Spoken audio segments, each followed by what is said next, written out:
सुशांत के पास रिया के कितने राज हैं? सुशांत के 15 करोड़ निकालने का सच क्या है? इन सवालों को लेकर ईडी का शिकंजा रिया पर कस चुका है। कल 9 घंटे की मैराथन पूछताछ के बाद रिया को फिर सोमवार को पूछताछ के लिए बुलाया गया है। लेकिन रिया से सवालों के जवाब के लिए ईडी कितनी मशक्कत कर रही है। जब कल रिया ईडी दफ्तर पहुंची थी तो उनके पास वाहनों की एक लंबी फहरिस्त थी। इस रिपोर्ट में देखिए।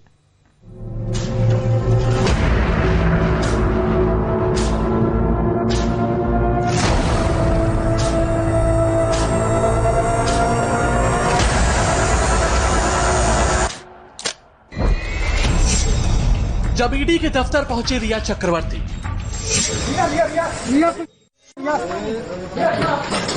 What do you have to say about the allegations that have been leveled against you, Riya? There are a lot of allegations against you, Riya. जब 9 घंटे बाद ईडी ऑफिस से निकली,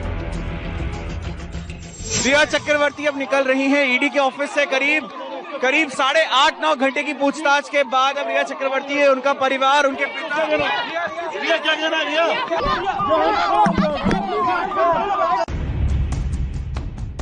सुशांत की गायब गर्लफ्रेंड रिया चक्रवर्ती जब शुक्रवार को प्रवर्तन निदेशालय के दफ्तर आई तो न आते वक्त कुछ कहा न जाते वक्त, लेकिन ईडी के सख्त सवालों के सामने रिया की चुप्पी टूट गई। कोई बहाना नहीं चला, कोई टाल मटोल काम नहीं आई।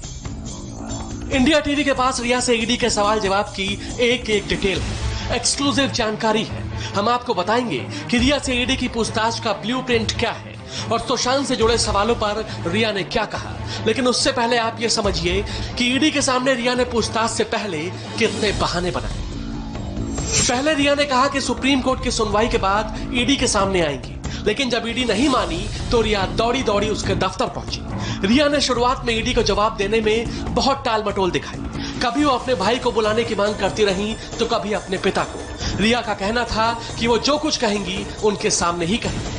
रिया चक्रवर्ती को यह अच्छी तरह से पता था कि इन्फोर्समेंट डायरेक्टरेट के अधिकारी अपने दफ्तर में उसका बड़ी बेसब्री से इंतजार कर रहे हैं और रिया चक्रवर्ती की ईडी के दफ्तर में न जाने की पहली कोशिश नाकाम हो चुकी थी। यही वजह है कि रिया चक्रवर्ती ने अपने साथ बहानों की एक लंबी फहरिस्त को लेकर ईडी के दफ्तर में जाने का फैसला किया। जब ईडी ने रिया चक्रवर्ती से पूछताछ शुरू की तो रिया ने उनके सवालों को किस तरह से टालने की कोशिश की, ये भी सुनिए। आपके नाम कितनी प्रॉपर्टी है? मेरी तबीयत ठीक नहीं है, मैं बता नहीं पा रही हूँ। कंपनियों में सुशांत का कितना पैसा लगा है? मुझे ठीक से याद नहीं। मेरे सीए से बात करिए। सुशांत के कितने बैंक अकाउंट आपके आने के बाद खुले? मेरे मैनेजर से बात करिए, बैंक वालों से बात करिए। लेकिन जब ईडी के सामने रिया का कोई भी बहाना नहीं चला तो उन्होंने धीरे धीरे ईडी के हर सवाल का जवाब देना शुरू किया।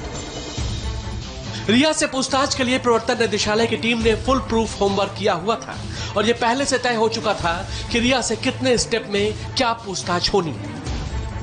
रिया से पहले स्टेप में उनकी पर्सनल डिटेल पर सवाल थे, दूसरे स्टेप में उनकी प्रोफेशनल डिटेल पर पूछताछ हुई, लेकिन सबसे अहम रहा तीसरा स्टेप जिसमें सुशांत से जुड़े सवाल शामिल हैं।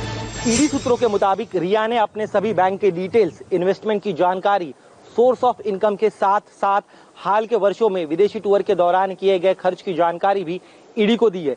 इतना ही नहीं, रिया ने सुशांत के साथ मिलकर बनाई गई कंपनियों के बारे में जितने सवाल ईडी ने पूछे थे, हर उस सवाल का जवाब भी रिया ने दिया। रिया के साथ हुई पूछताछ का वो हिस्सा सबसे जरूरी है जब उनसे सुशांत के इर्द गिर्द कई सवाल पूछे गए, जैसे रिया की कंपनियों में सुशांत का कितना पैसा लगा है, सुशांत का पैसा लगा है तो कंपनियां सुशांत के पते पर क्यों नहीं है, कंपनियों में सिर्फ रिया और भाई का नाम क्यों है, सुशांत के पिता या बहनों का नाम कंपनियों में क्यों नहीं है, सुशांत सिंह राजपूत से कितने पैसे लिए, सुशांत के कितने बैंक अकाउंट की जानकारी है और सुशांत के कितने बैंक अकाउंट रिया के आने के बाद खुले। रिया से सवालों की पूरी लिस्ट तैयार कर रखी थी ईडी ने। कुछ सवाल ऑन द स्पॉट पूछे जा रहे थे। पूछताछ में महिला अफसर भी शामिल थी क्योंकि रिया खुद एक महिला है। Joint director Satyavrat Kumar, deputy director Kapil Raj, assistant director Archana, enforcement अफसर मोहित और इन्वेस्टिगेटिंग अफसर कुलदीप कुमार रिया के सामने एक के बाद एक सवाल दाग रहे थे और रिया जवाब दे रही थी। इन पांचों अधिकारियों ने रिया चक्रवर्ती से बारी बारी अपनी पूछताछ का सिलसिला जारी रखा। पहले रिया चक्रवर्ती से एक कमरे में पूछताछ की गई। इसी बीच उनके भाई शौविक चक्रवर्ती से एक दूसरे कमरे में पूछताछ की जा रही थी। रिया चक्रवर्ती से पूछताछ के पहले रिया के सीए से पूछताछ की गई थी। सौविक को कुछ कागजात लेने के लिए जुहू के उनके घर भेजा गया था, जो करीब 2 घंटे बाद दोबारा लौटकर ईडी दफ्तर आए और जब ईडी दफ्तर आए तो दोबारा सौविक चक्रवर्ती से पूछताछ की गई। रिया से मनी ट्रेल पर सवाल हुए, बैंक अकाउंट्स की जानकारी ली गई, प्रॉपर्टी के बारे में पूछताछ हुई, परिवार की चल अचल संपत्ति के बारे में पूछा गया। रिया से उनके और उनके परिवार के सभी बैंक अकाउंट्स और स्टेटमेंट पर सवाल पूछे गए। पिछले कुछ सालों में हुई आमदनी और निवेश के बारे में भी पूछा गया। रिया और सौविक सुशांत की जिन 2 कंपनियों में डायरेक्टर थे, उन कंपनियों के क्लाइंट्स, ऑपरेशंस, स्टाफ और बिजनेस मॉडल के बारे में सवाल हुए। कंपनी में रिया, सौविक और सुशांत की भूमिका के बारे में पूछा गया। साथ ही पूछा गया कि डिसीजन मेकिंग पावर किसके पास थी। वैसे कल पूछताछ का सिलसिला सिर्फ रिया के साथ ही नहीं चला, बल्कि उनके भाई सौविक चक्रवर्ती, उनकी बिजनेस मैनेजर श्रुति मोदी और रिया के सीए रितेश शाह से भी ईडी ने सवाल जवाब किए। रिया चक्रवर्ती से 9 घंटे पूछताछ हुई तो भाई सौविक चक्रवर्ती से 5 घंटे तक पूछताछ की गई। श्रुति मोदी और रितेश शाह के साथ भी ईडी की इंक्वायरी का सिलसिला 6 घंटे तक चलता रहा। जब श्रुति मोदी ईडी की पूछताछ के बाद बाहर निकली तो मीडिया के कैमरे उनकी ओर भी घूमे, लेकिन वो भी बिना किसी सवाल का जवाब दिए हाथ जोड़कर निकल गई। मैनिपुलेशन का आरोप लग रहा है आपके ऊपर, आपको कैमरामैन श्रुति बता दीजिए आप, पैसे गबन करने का आरोप लगाया परिवार ने श्रुति।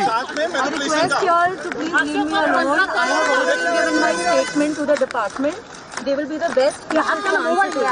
लेकिन पैसे गबन कहाँ गए सुशांत के अकाउंट से? परिवार को क्या कहेंगे आप? परिवार को क्या कहेंगे? ईडी के सूत्रों से मिली जानकारी के मुताबिक दफ्तर के दूसरी और तीसरी मंजिल पर सौमिक, रिया, रितेश और श्रुति से ईडी के अलग अलग अधिकारियों ने अलग अलग केबिन में पूछताछ की। अब ईडी की नजर इस बात पर है कि इन चारों के बयानों में कितना अंतर है।